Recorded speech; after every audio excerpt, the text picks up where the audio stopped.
दोस्तों, मैं सतवीर सिंह अपने यूट्यूब के भारत लिंक ग्लोबल चैनल पर आपका स्वागत करता हूं। दोस्तों, आजकल एक चर्चा चली हुई है रेलूराम पूनिया के परिवार को खत्म करने वाली उसकी बेटी और उसके दामाद की। और उन्होंने दोनों ने मिलके न पति पत्नी ने मिलके न और वो जो सोनिया का पिता था रेलूराम पूनिया जो विधायक हुआ करता उसने अपने पूरे परिवार को खत्म कर दिया था। और अब हाई कोर्ट सुप्रीम कोर्ट से फांसी की सजा पाके भी आजीवन कारावास की सजा मिल गई उनको। और उसके बाद फिर हाई कोर्ट ने Punjab and Haryana high court ने अब उनको कर दिया आज़ाद, क्योंकि उन्होंने काट ली थी 20 साल की सजा। और भी पहले जो नियम हुआ करता पहले 20 साल की ही सजा हुआ करती, और आजकल जो नियम है वो है आजीवन कारावास का, मतलब आखिरी सांस तक। तो उन्होंने आप कानून के ये जितने भी लूप होल थे उनका फ़ायदा उठाया, और फ़ायदा उठाने के बाद वो हाई कोर्ट ने उनको आज़ाद करना पड़ा, और अब वो अपनी आज़ादी की लाइफ़ जिएँगे, अपना पूरी लाइफ़ को अपने एन्जॉय करेंगे। तो इसमें दोस्तों सोशल मीडिया पे एक चीज़ चली हुई है कि एक तो उन्होंने अपने पूरे परिवार को ख़त्म कर दिया, और एक अब उस रेलूराम पूनिया की जो प्रॉपर्टी थी ना, वो लगभग 2001 में जब उसका कत्ल हुआ तो उस टाइम 50 करोड़ की थी। और उस 50 करोड़ की प्रॉपर्टी के लिए ही जो सोनिया थी वो अपना हिस्सा माँगने लग रही थी, अपने हस्बैंड के लिए माँगने लग रही थी कि उसका कोई बिज़नेस वग़ैरह शुरू कर देंगे। और जो उसका भाई था वो उस चीज़ को मना कर रहा था प्रॉपर्टी में से उसका हिस्सा देने के लिए, तो उसी प्रॉपर्टी के लिए ही कत्ल कर दिया था। तो आजकल जो चर्चा वो ये है दोस्तों कि एक तो पूरे परिवार का कत्ल कर दिया है, और फिर अब कोई वारिस बचा नहीं। तो वारिस नहीं बचा तो अब उसी 50 करोड़ की प्रॉपर्टी, जो कि आज लगभग आराम से 150-200 करोड़ रुपए की प्रॉपर्टी हो चुकी होगी, उस प्रॉपर्टी को वो एन्जॉय भी करेगी, और अब उस सारी की सारी प्रॉपर्टी की वो मालिक भी हो जाएगी। जबकि वो पहले अपने उससे 50 लाख रुपए या इतने कुछ माँगने लग रही थी। अगर वो पैसे वो रेलोराम पूनिया या उसका लड़का दे देते तो शायद ये नौबत नहीं आती, और आज उनको पूरी प्रॉपर्टी की ज़रूरत भी नहीं थी। तो और अब जो परिवार भी मार दिया, और अब प्रॉपर्टी के ऊपर उसका हक भी होगा, ये चर्चा आजकल चली हुई है दोस्तों। तो इसी के ऊपर बात करना चाहेंगे, और मैं बताना चाहूँगा कि क्या वास्तव में जो सोनिया है या फिर उसका पति है या उसका बच्चा है, उस 100 डेढ़ 100 करोड़ की 200 करोड़ की जो प्रॉपर्टी है, क्या उसके वारिस होंगे? और अगर उसके वारिस होंगे तो वो किस तरह उसके वारिस होंगे? कैसे उस प्रॉपर्टी का एन्जॉय करेंगे? कुछ लोग ये भी कह रहे हैं कि सोनिया या संजीव है वो तो नहीं होंगे, लेकिन उनका जो लड़का है वो उसका वारिस हो जाएगा, और उसके वारिस लड़के के वारिस होने के कारण, क्योंकि वो अभी नाबालिग है, तो ऑटोमेटिकली सोनिया और संजीव है वो उसके वारिस हो जाएँगे। तो दोस्तों आज हमारी चर्चा का विषय है जो वो यही है। तो मैं बताना चाहूँगा इस विषय में कि क्या हो सकता है और क्या वो प्रॉपर्टी ले पाएगी या नहीं ले पाएगी। तो इस मामले में दोस्तों प्रॉपर्टी के इस मामले में हिंदू उत्तराधिकार अधिनियम लागू होता है 1956, और हिंदू उत्तराधिकार अधिनियम के अनुसार ही प्रॉपर्टी का बँटवारा होता है, और उसी से तय किया जाता है कि उसके कौन-कौन वारिस हैं और किस वारिस को उसकी प्रॉपर्टी का कितना हिस्सा मिलेगा। तो इस मामले में कत्ल के मामले में यानी जब कोई लड़की यानी बेटी अपने पिता का कत्ल कर देती है, या फिर बेटा भी अगर अपने पिता का कत्ल कर देता है, तो भले ही वो कितनी भी सज़ा काट ले, उसको आजीवन कारावास हुई हो या 10 साल की, 20 साल की सज़ा हुई हो, या फिर अगर उसने अपने पिता का कत्ल नहीं भी किया है, तो कत्ल में अगर उसने मदद भी की है, तो भी हिंदू उत्तराधिकार अधिनियम 1956 की धारा 25 के अनुसार दोस्तों, वो वारिस है, जो लड़का हो या लड़की, वो अपने उस पिता की संपत्ति में से नहीं वारिस नहीं बनेगी। यानी उसके पिता की जिसका उसने कत्ल किया था, उसमें से वो प्रॉपर्टी है, वो उसको नहीं मिल सकती।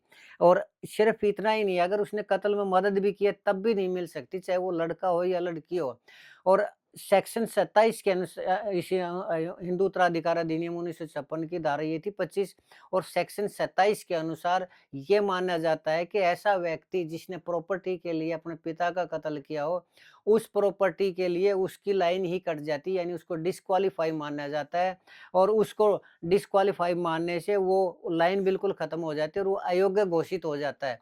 और सिर्फ वही अयोग्य घोषित नहीं होता, उसके बाद जो उसकी संतान है, वो भी अयोग्य घोषित हो जाएगी। क्यों?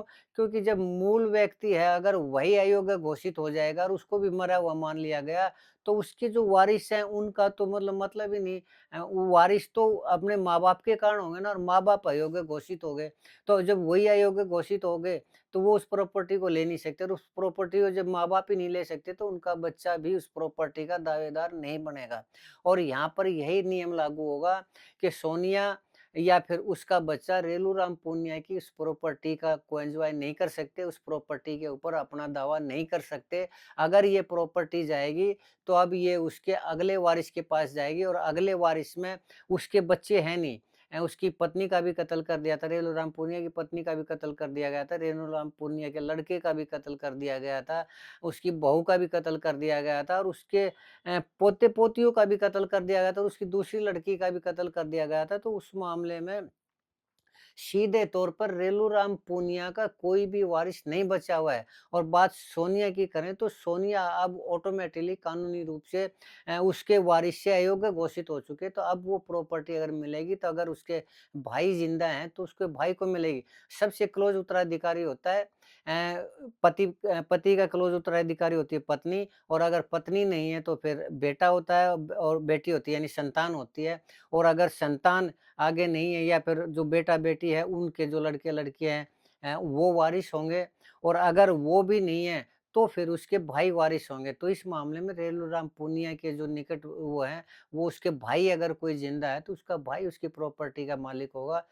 इस सोनिया को उसकी प्रॉपर्टी में से किसी भी तरह का कोई भी हिस्सा नहीं मिलेगा। तो प्रॉपर्टी के लिए अगर कोई कत्ल किया जाता है तो दोस्तों ऑटोमैटिकली उसके लिए डिस्क्वालीफाई हो जाता है, चाहे वो गुस्से में कत्ल किया गया हो या फिर वो प्रॉपर्टी के पाने के लिए भी कत्ल किया गया तो भी वो उसका जो है वो वारिस नहीं बन सकता। आजकल गाँव के अंदर ये जो झगड़ा करते हैं, अपने माँ-बाप को मार देते हैं या फिर भाइयों को मार देते हैं ताकि उसकी प्रॉपर्टी हासिल हो जाए। वो किसी को उसके जो दूसरे वारिस होते हैं उनको कानून का ना पता हो, केस ना करें तो अलग बात है।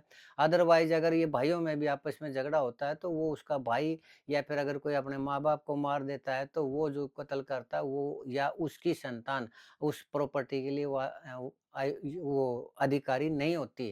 तो ये एक कानूनी पेचीदगी की बात थी जो कि मेरे हिसाब से सबको पता होना चाहिए, और जो आजकल मीडिया में चर्चा चली हुई है कि सोनिया ने पूरे परिवार का भी कत्ल कर दिया और अब उसकी 100 150 करोड़ की 200 करोड़ की जो प्रॉपर्टी उसकी वारिस भी होगी और उसको एन्जॉय भी करेगी, तो ऐसे कत्ल करने से क्या नुकसान है? नहीं दोस्तों, ऐसा नहीं है। सोनिया को उसमें से एक फुट्टी कौड़ी भी नहीं मिलेगी। अगर उसके अगले वारिस अगर सोनिया किसी तरह का कोई दावा पेश करते तो उसके अगले वारिस है वो कोर्ट में जा सकते हैं और कोर्ट उस संपत्ति को उसके नेक्स्ट वारिस जो भी जिंदा है उसको मिलेगा। सोनिया को किसी तरह की कोई प्रॉपर्टी नहीं मिलेगी। तो आज के लिए इसी डिस्कशन पर यही मैं कहना चाह रहा था दोस्तों। मुझे उम्मीद है कि आपको मेरी ये वीडियो पसंद आई होगी। अगर आपको लगता है कि मैं सही कह रहा हूँ और ये इन्फॉर्मेशन आपके काम की इन्फॉर्मेशन है, तो मैं आपसे प्रार्थना करना चाहूँगा कि आप मेरे इस वीडियो को लाइक करें, शेयर करें, कमेंट करें दोस्तों। और अगर आपको लगता है कि मैं गलत बोल रहा हूँ तो भी कमेंट करके बताएं ताकि मैं भी अपने आप को करेक्ट कर सकूँ।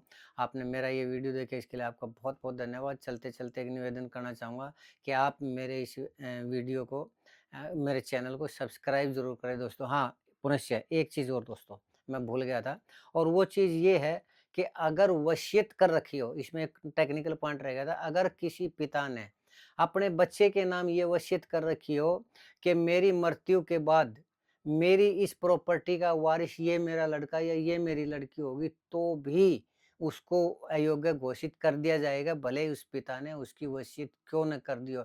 अगर रेलूराम पूनिया ना अपनी लड़की सोनिया के नाम से किसी भी प्रॉपर्टी के किसी भी हिस्से की अगर कोई वसीयत भी कर रखी है कि मेरी मृत्यु के बाद सोनिया इसकी वारिस होगी, तो भी सोनिया उसकी वारिस नहीं हो सकती। ये हिंदू उत्तराधिकार अधिनियम की 1956 की धारा 27 के अनुसार है कि 25 लागू होगा या 27 नहीं, कि वो उसके वसीयत के बावजूद भी वो उसकी उत्तराधिकारी नहीं होगी दोस्तों। आज के लिए इतना ही। एक बार फिर से आपका बहुत-बहुत धन्यवाद दोबारा ये लाइन सुनने के लिए। आपने मेरा ये वीडियो देखा इसके लिए फिर से आपका धन्यवाद। नमस्कार। जय हिंद, जय भारत।